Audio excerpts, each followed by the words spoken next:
Soon a law that will force netas and officials to send their kids to state-run schools.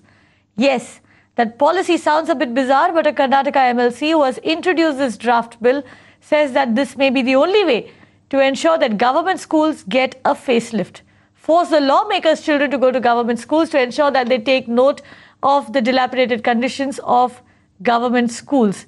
Is this a radical move or the only way out? Shrija joins me with details of that proposed bill in the Karnataka Assembly. Shrija, before you get us the details, tell us how did the MLAs in the Assembly actually react when this bill was tabled today?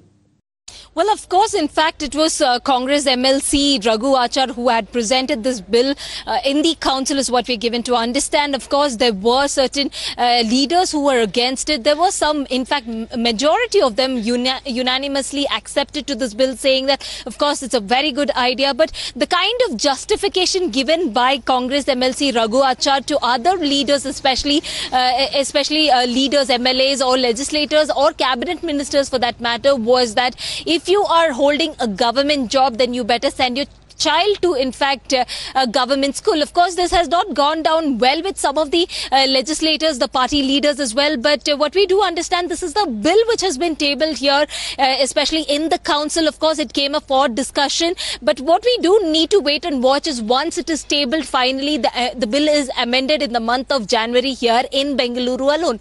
But another point to be noted, of course, people are questioning, won't this particular bill, in fact, fringe upon the parents' freedom as far as their choice is concerned, whether private or the government schools. Of course, we did speak to some of the Congress MLAs, including the BJP as well. What they were telling, this looked very unscientific and impractical, and it is very difficult to force upon someone to ask their kids to go to government school. Of course, the government party leaders themselves did justify their answer by saying that the government schools are not equipped with better infrastructure or good quality education. In fact, it came out from them itself, and that is exactly why they don't seem to be accepting this particular bill.